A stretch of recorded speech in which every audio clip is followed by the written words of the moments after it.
하오늘 뉴스에 다시 찾아주신 여러분께 감사드립니다. 하오늘 뉴스입니다. 시청자 여러분께서는 큰일입니다. 시진핑 주석이 이끄는 중국 공산당이 지금 전례 없는 공포에 떨고 있습니다. 2025년 12월 세계를 뒤흔드는 비정상적인 사태가 발생했습니다. 여러분 믿기십니까? 어느 나라의 외교관이 하필이면 주재국의 총리에게 SNS를 통해 사실상 살해 예고를 한다는 것 말입니다. 외교의 상식으로는 도저히 납득하기 어려운 이야기입니다. 역시 SNS 외교라고 해야 할까요? 쓰는 법만큼은 묘하게 당당해서 오히려 감탄이 나올 정도입니다. 오사카에 주재하는 중국의 주 오사카 총영사가 내뱉은 더러운 목을 베어주겠다라는 발언. 이에 대해 일본의 언론과 야당 일부는 일본이 중국을 자극했기 때문이다. 다카이치 총리가 사과해야 한다 같은 귀를 의심하게 만드는 반응을 보였습니다. 이럴 때만 반사신경은 인류이고 결론이 처음부터 정해져 있는 것도 어떤 의미에서는 예술입니다. 하지만 여러분, 속아서는 안 됩니다. 실은 수면 아래에서는 전혀 다른 사태가 진행되고 있었던 것입니다. 왜 다카이치 사나의 총리는 이 협박에 대해 한 걸음도 물러서지 않았고 오히려 불적한 미소까지 띠고 있었던가? 왜 중국은 이토록 이성을 잃은 행동에 나서지 않으면 안 되었는가? 그 답이 미국의 보수 성향 매체와 카도타 류쇼를 비롯한 국제정치 전문가들이 전한 어떤 충격적인 평가 속에 숨겨져 있었습니다. 그것은 다카이치 사나야말로 현재 세계에서 세 번째 권력자다라는 관측입니다. 네, 설마 세 번째라니.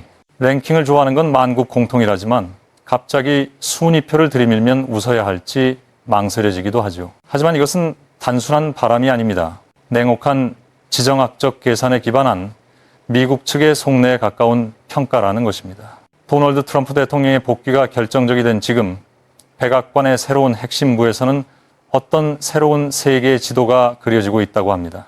1위는 당연히 미국 합중국 대통령 도널드 트럼프, 2위는 군사대국 러시아를 지배하는 블라디미르 푸틴, 그리고 시진핑을 제치고 당당히 3위에 이름을 올린 인물이 일본의 철의 여인 다카이치 사나에, 이런 구도라는 것입니다.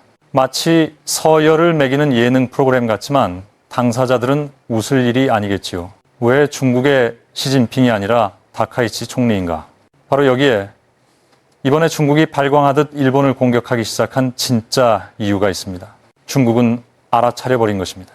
다카이치 총리가 쥐고 있는 것이 단지 일본 총리라는 권한만이 아니라는 사실을 말입니다. 그녀는 지금 세계 경제의 심장부인 대만 해협을 멈출 수 있는 마스터키를 쥐고 있다. 그렇게 보이고 있는 것입니다. 그동안 일본은 미국의 눈치를 보며 중국의 비위를 맞추면서 대만이 걱정이다 라고 말만 하는 나라였습니다. 이를 전문 용어로 전략적 모호성이라 부릅니다. 중국은 이 일본의 모호함을 이용하며 일본은 결국 겁먹고 도망친다라고 높여잡았습니다. 그런데 다카이치 총리는 그 판을 엎어버렸습니다. 대만 유사는 일본의 존립 위기 사태가 될 수 있다. 이 한마디가 얼마나 큰 파괴력을 지니는지 상상할 수 있습니까? 이는 중국이 대만에 손을 대면 일본은 자위대를 움직이고 미군과 함께 전력으로 중국을 봉쇄하겠다는 사실상의 참전 예고와 다름없습니다. 미국의 언론은 이렇게 분석합니다. 트럼프는 거래가 가능한 상대지만 다카이치는 신념으로 움직인다.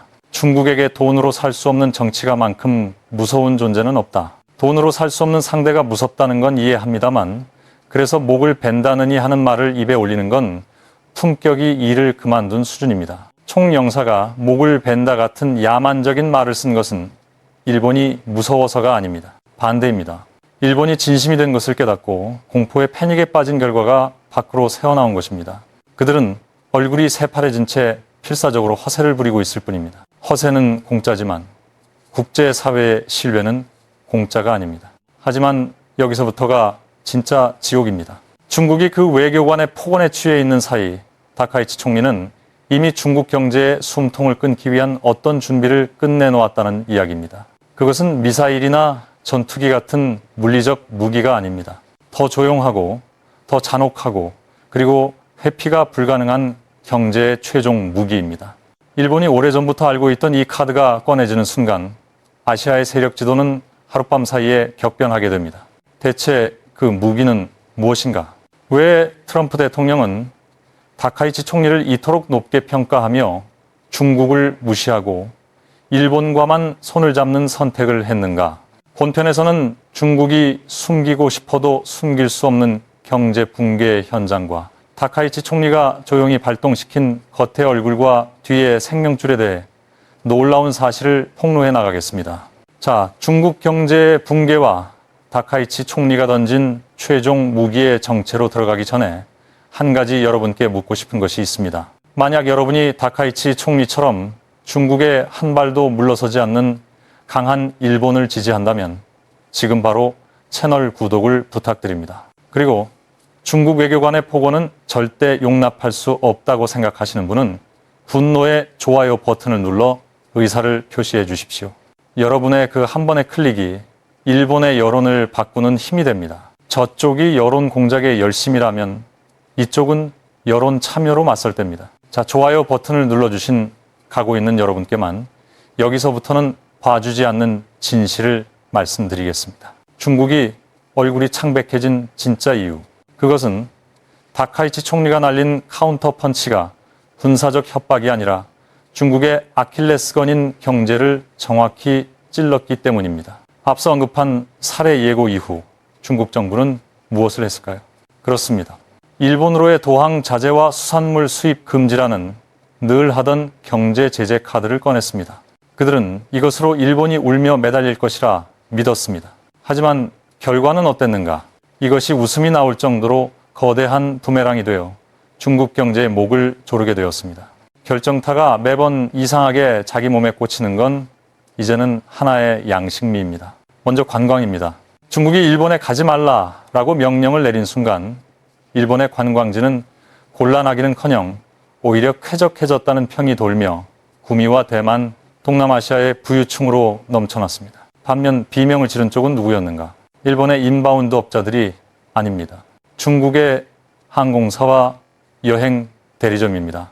황금 노선이던 일본 노선이 사라졌고 부동산 버블 붕괴로 이미 반쯤 죽어있던 중국 여행업계는 이 일로 결정타를 맞았습니다. 그야말로 지옥입니다. 스스로 구덩이를 파고 스스로 떨어지는 모습이 참으로 박력만큼은 대단합니다. 그리고 더 무서운 것이 반도체와 첨단 소재 분야입니다. 여기가 다카이치 총리가 준 대중 최종 무기의 핵심이라고 합니다. 여러분, 중국의 제조업이 세계의 공장이라 불리는 것은 알고 계시죠? 하지만 그 공장의 심장을 움직이는 것이 사실은 일본의 기술이라는 점을 시진핑 주석은 잊었던 모양입니다. 잊은 척은 능숙해도 부품 부족은 속일 수 없습니다. 다카이치 총리는 경제안보 추진법 제정을 주도한 인물입니다. 그녀는 취임 직후 조용히 그러나 냉혹하게 어떤 지시를 내렸다고 합니다. 특정 중요 물자의 공급망에서 위험한 국가를 배제하라. 이 말이 무엇을 뜻하는가? 중국이 목이 타들어갈 만큼 원하는 일본의 반도체 제조 장비와 고순도 불화수소 같은 전략 물자의 흐름이 완전히 통제 아래로 들어갔다는 뜻입니다. 만약 중국이 대만이나 센카쿠에서 군사적 모험에 나선다면 다카이치 총리는 이 수도꼭지를 단 한 번 비틀어 닫아버릴 수 있다. 그렇게 되면 어떻게 되는가? 중국의 하이테크 산업은 즉사합니다. 스마트폰도 전기차도 그리고 자랑하던 군사장비마저도 일본의 부품이 없으면 그저 고철이 되고 마는 것입니다. 강한 말을 던지기 전에 공급망의 현실을 보는 편이 낫습니다. 현실은 검열이 안 되니까요.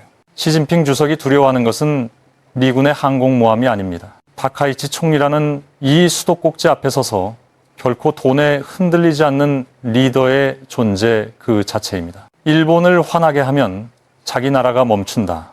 이 잔혹한 현실 앞에서 지금 베이징의 중난 하이에서는 격렬한 내부 다툼이 벌어지고 있다는 이야기까지 나옵니다. 왜 일본을 자극했느냐?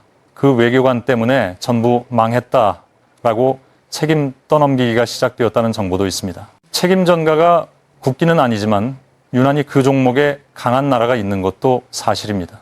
그러나 다카이치 총리의 공세는 여기서 끝나지 않습니다.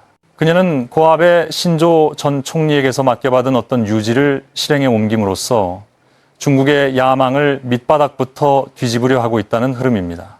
여러분은 전략적 모호성이라는 말을 들어보셨습니까? 이는 오랫동안 미일양 정부가 대만 문제에 대해 취해온 태도입니다.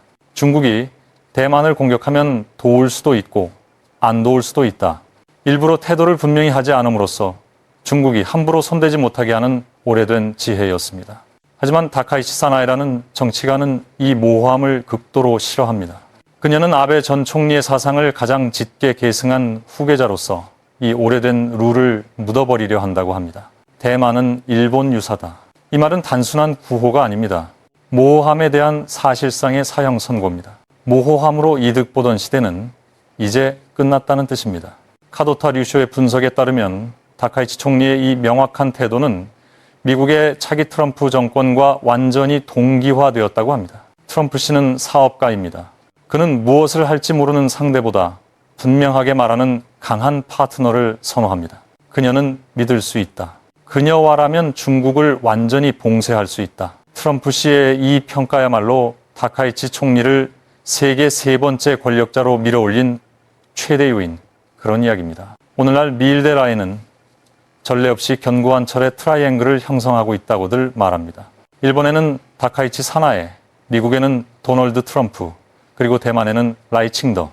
이 세 사람이 손을 잡은 지금 중국이 대만 해협에 침공한다면 그것은 즉시 제3차 세계대전의 방아쇠가 되고 동시에 중국 공산당의 붕괴로 직결된다는 것입니다. 시진핑 주석에게 이것만큼 손익이 맞지 않는 내기는 없습니다.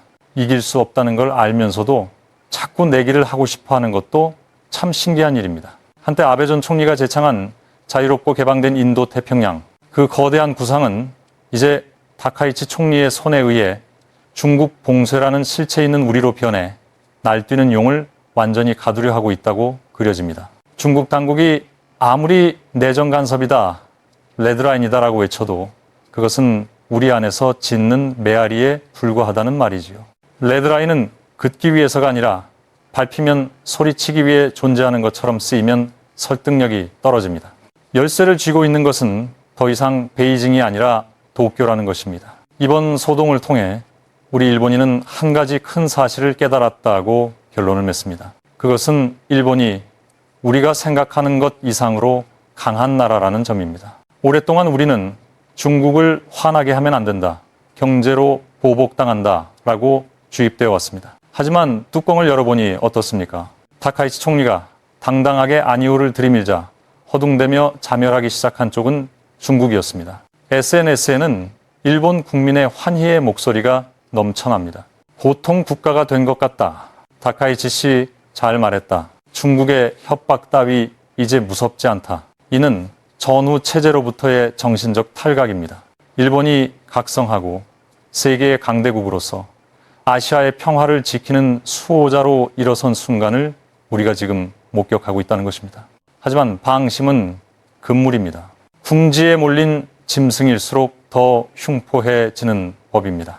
정면에서의 군사 침공이나 경제 제재가 통하지 않는다고 깨달은 중국은 다음에 무엇을 걸어올까요? 정보통에 따르면 그들은 이미 다음 한 수를 준비하고 있습니다. 그것은 미사일도 전차도 아닙니다. 일본 내부를 무너뜨리는 교묘한 하이브리드전입니다. 표적은 오키나와, 그리고 일본의 언론과 야당 일부입니다. 다카이치는 전쟁을 부추긴다. 일본을 전장으로 만들지 마라. 이런 선전을 흘려 국내 여론을 분열시키려는 공작이 앞으로 격화될 것은 틀림없습니다. 중국의 다음 싸움은 시작되었습니다. 하지만 그들이 완전히 쓰러지는 그 순간까지 정보전이라는 이름의 전쟁은 계속됩니다. 다카이치 총리는 이 보이지 않는 적과 어떻게 싸울 것인가? 그리고 오키나와에서 은밀히 진행되는 중국 공작의 실태란 무엇인가?